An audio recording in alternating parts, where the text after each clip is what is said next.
Hello students, ये आपका part 4 video इस चैप्टर का। पार्ट 4 वीडियो में आज हम लोग उपप्रमेय देखने वाले हैं। अगला उपप्रमेय आपका क्या है? किसी वृत्त की दो जीवाओं में बड़ी छोटी की अपेक्षा केंद्र से निकटतर होती है। चलिए इसको देखते हैं। यहाँ पे हम एक वृत्त ले लेते हैं। वृत्त की दो जीवाएं लेते हैं, एक बड़ी जीवा लेते हैं और एक छोटी जीवा लेते हैं। ये एक बड़ी जीवा हो गई और एक छोटी सी जीवा ले लेते हैं।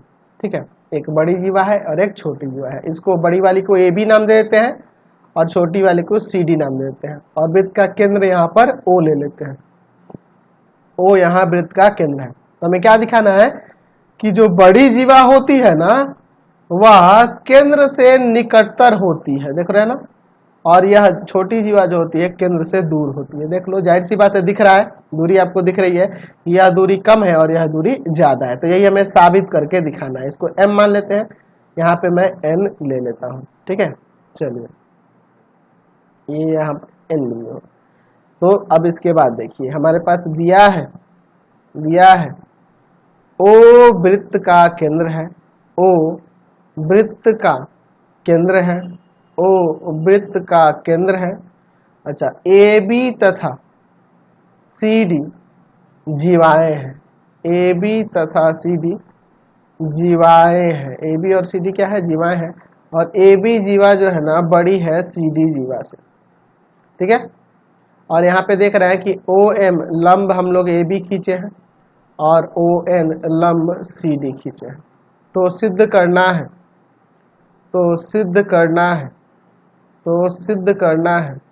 क्या सिद्ध करना है? तो हमें दिखाना है कि ये बड़ी वाली जो जीवा है ना, केंद्र से निकटतम है। यानी ऐसे भी कह सकते हैं कि हमें दिखाना है कि यह OM जो है ना, छोटा है ON से। या ऐसे भी लिख सकते हैं कि ON जो है ना, बड़ा है OM से। ऐसे भी लिख सकते हैं। यानी कि यह बड़ी जीवा केंद्र से निकटतम है और यह ज्यादा दूरी पर है। ये हमें साबित करके इसे दिखाना है। इसमें हम रचना करते हैं। रचना में क्या करते हैं? तो रचना में लिखते हैं ओ से बी तथा डी को मिलाया। बी और डी को मिलाते हैं। ठीक है, चलिए बी और डी को यहाँ से मिला देते हैं। एक बार बी को मिला देते हैं और एक बार डी को मिला देते हैं। और इसे मैं डॉटेड कर देता हूँ।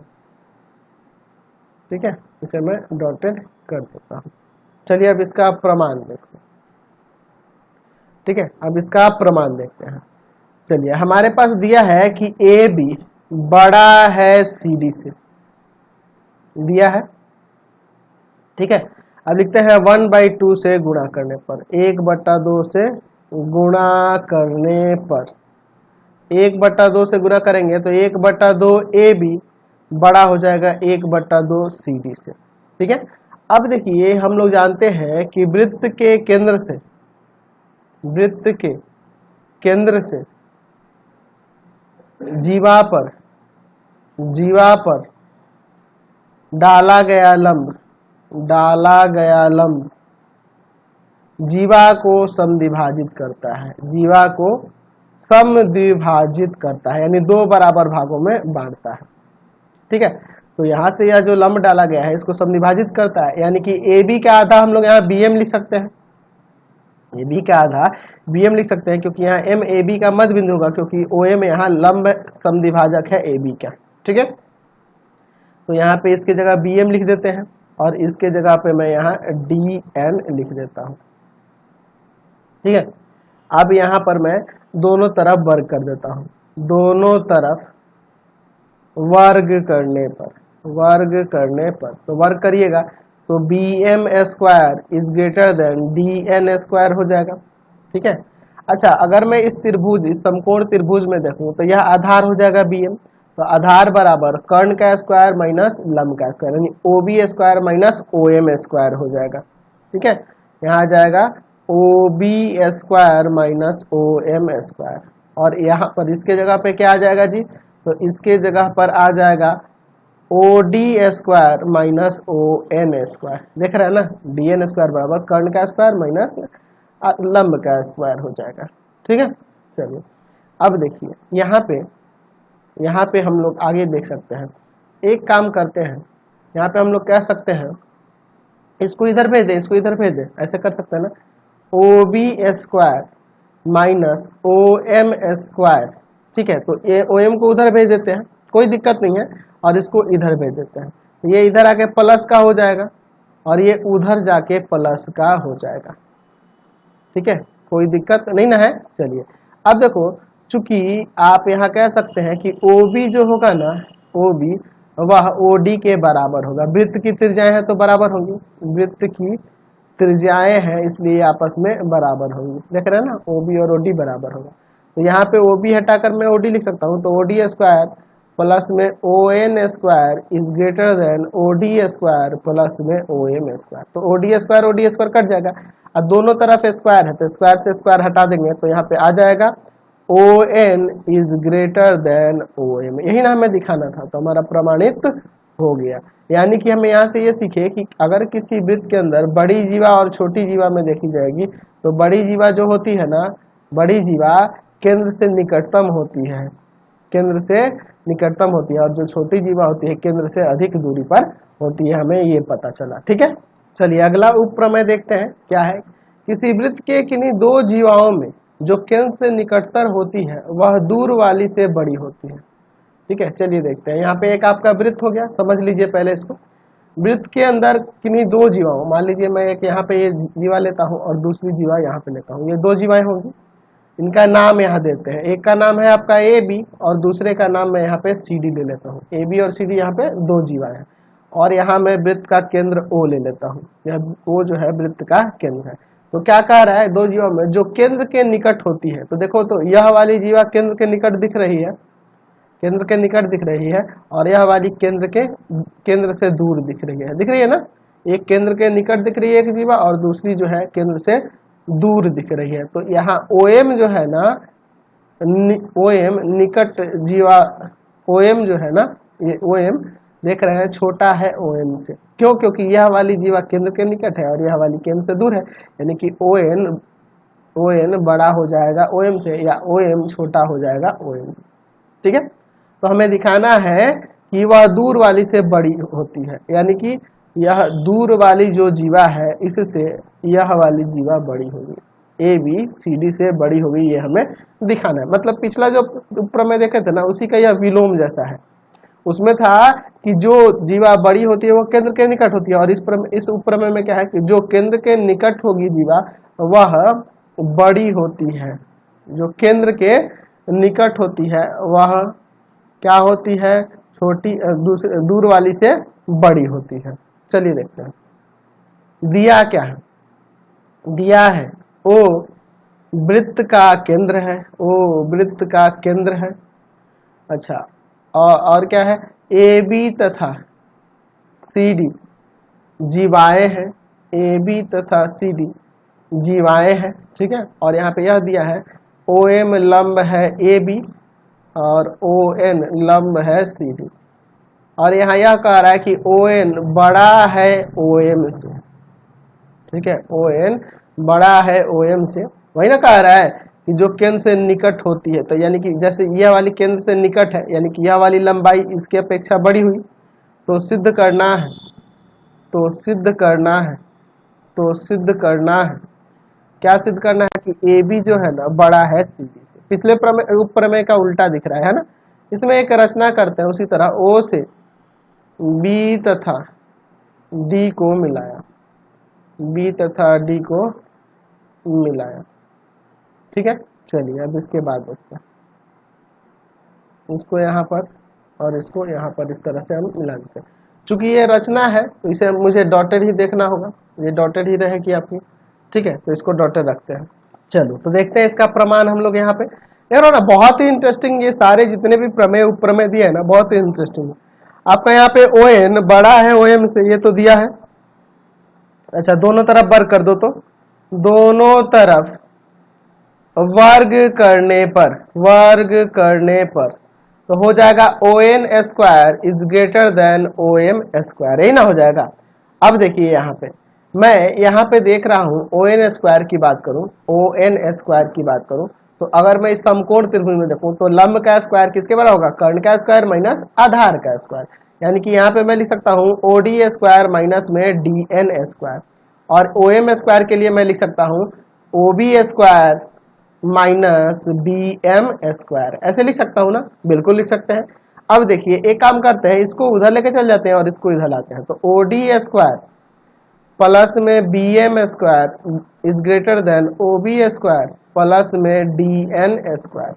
अच्छा, चूंकि ओ डी बराबर में ओ बी होगा, ओ डी ओ बी के बराबर होगा, वृत्त की त्रिज्या है तो बराबर होंगी ना जी, वृत्त की त्रिज्याएं हैं इसलिए यहाँ आपस में बराबर होंगी। तो मैं ओ डी स्क्वायर को हटाकर यहाँ पे मैं लिख सकता हूँ O B square, O B square plus B M square is greater than O B square plus D N square. ये दोनों तो कट जाएगा और यहाँ दोनों तरफ स्क्वायर है तो स्क्वायर भी हट जाएगा, तो यहाँ से आ जाएगा B M is greater than D N, ऐसे हो सकता है ना। अब देखो इसके बाद, अब देखो यहाँ पे हम फिगर में एक काम करते हैं, इसके लिए 2 से गुणा कर देते हैं, 2 से गुणा कर देते हैं दोनों तरफ। 2 से गुणा करने पर देखिए 2 से गुणा करने से क्या होगा, 2bm, bm का डबल और यहाँ 2dn। देखिए यहाँ पे अगर bm के डबल की बात करें तो ये भी हो जाएगा और dn के डबल की बात करें तो वो cd हो जाएगा।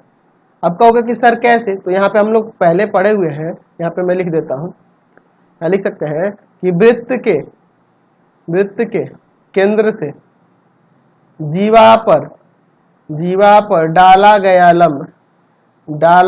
लंब जीवा को समद्विभाजित करता है, जीवा को समद्विभाजित करता है, जीवा को समद्विभाजित करता है।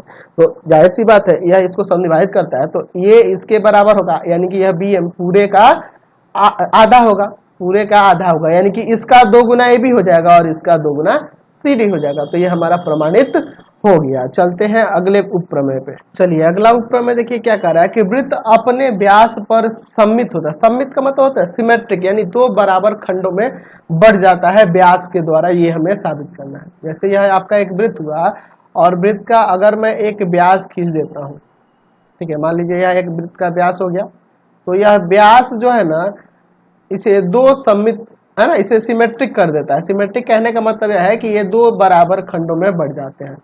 वृत्त के व्यास द्वारा जो वृत्त होता है वह 2 बराबर खंडों में बढ़ जाता है, ये आपको दिखाना है, ठीक है, समझ रहे हैं ना। चलिए अब हम लोग इसको साबित करते हैं।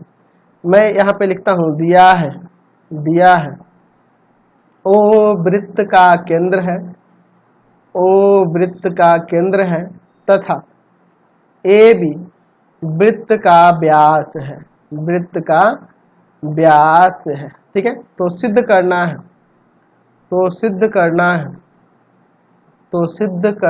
क्या सिद्ध करना है कि वृत्त जो है ना ए बी व्यास पर सममित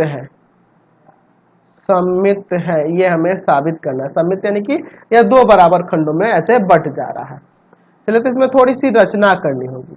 रचना किस तरह से करेंगे, मैं एक काम करता हूं, यहां पर हम लोग इस वृत्त पर एक बिंदु ले लेते हैं। मान लो यहाँ पे एक बिंदु मैं P ले लेता हूं, है ना। तो माना P वृत्त पर स्थित बिंदु है, वृत्त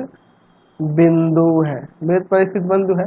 अब इस P से इस जो व्यास AB है इस पे एक लंब खींचते हैं और इस लंब को आगे की ओर बढ़ा देते हैं, जो वृत्त पर दूसरी ओर किसी बिंदु पे मिलता है, जिस बिंदु का नाम मैं यहाँ Q दे देता हूँ और यहाँ पे ये लंब L ले देता हूँ। तो यहाँ P स्थित है और P से व्यास AB पर कौन सा लंब हो जा रहा है, PL लंब खींचे और PL को वृत्त पर बिंदु Q तक बढ़ाया,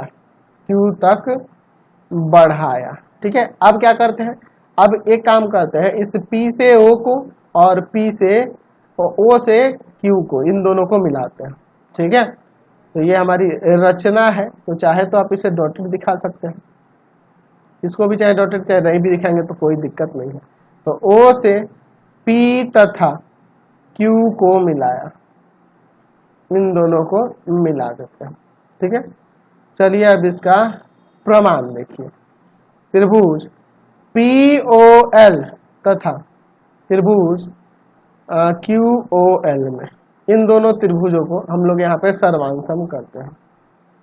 ठीक है, तो एक काम करते हैं, एंगल OLP बराबर में एंगल OLQ हो जाएगा, प्रत्येक 90 है, लंबा है तो प्रत्येक 90 हो जाएगा ना। अच्छा, अब दूसरा OP बराबर में OQ हो जाएगा, वृत्त की त्रिज्याएं हैं, वृत्त की त्रिज्याएं हैं तो बराबर होंगी, वृत्त की त्रिज्याएं बराबर होंगी।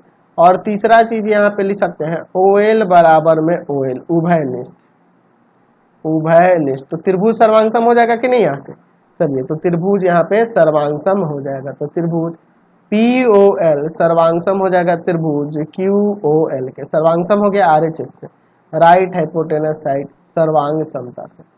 ठीक है, अब चलिए जब यह सर्वांगसम हो गया तो यहाँ से हम लोग क्या कर सकते हैं, यहाँ से हम लोग PL जो होगा ना बराबर कर सकते हैं QL के, CP/CT से। तो देखो यह इसके बराबर हो गया, यह इसके बराबर हमने दिखा दिया।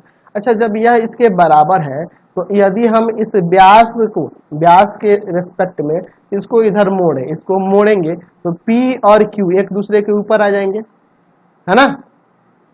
ठीक है, यानी कहने का मतलब यहाँ पे लिख सकते हैं कि यदि वृत्त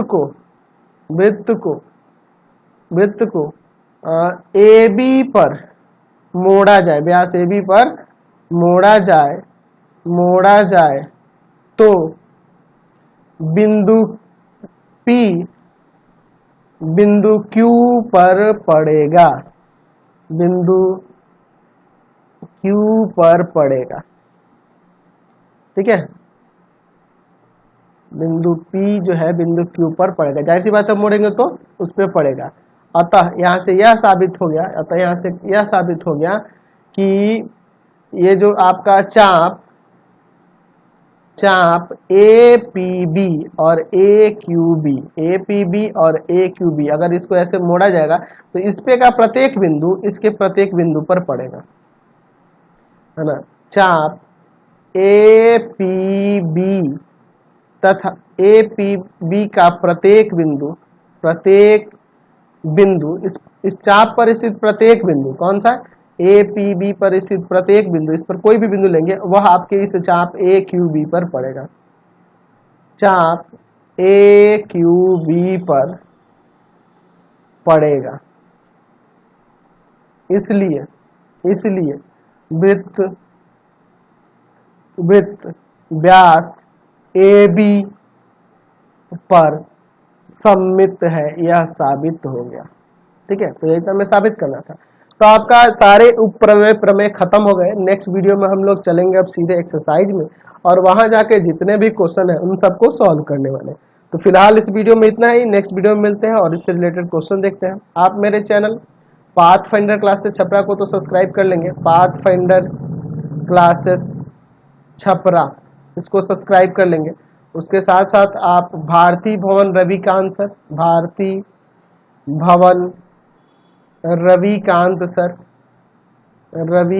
सर इसे भी सब्सक्राइब करेंगे, और तीसरा चैनल है मेरा रविकांत सर के नाम से, इसको भी सब्सक्राइब कर लेंगे। तो तीनों चैनल को सब्सक्राइब करेंगे, और इससे संबंधित नोट्स के लिए आप www.ravikantsir.in पे जाएंगे, ravikantsir.in पर जाकर इसे भी सब्सक्राइब कर लेंगे, यहाँ पे सब्सक्राइब कर लेंगे ताकि इसका भी नोटिफिकेशन आपको, मतलब इसमें एक बेल का घंटी होगा उसको दबा देंगे और उससे आपको सारी नोटिफिकेशन मिलते रहेंगी, और यहाँ से आप सारे नोट्स को पढ़ सकते हैं, डाउनलोड कर सकते हैं।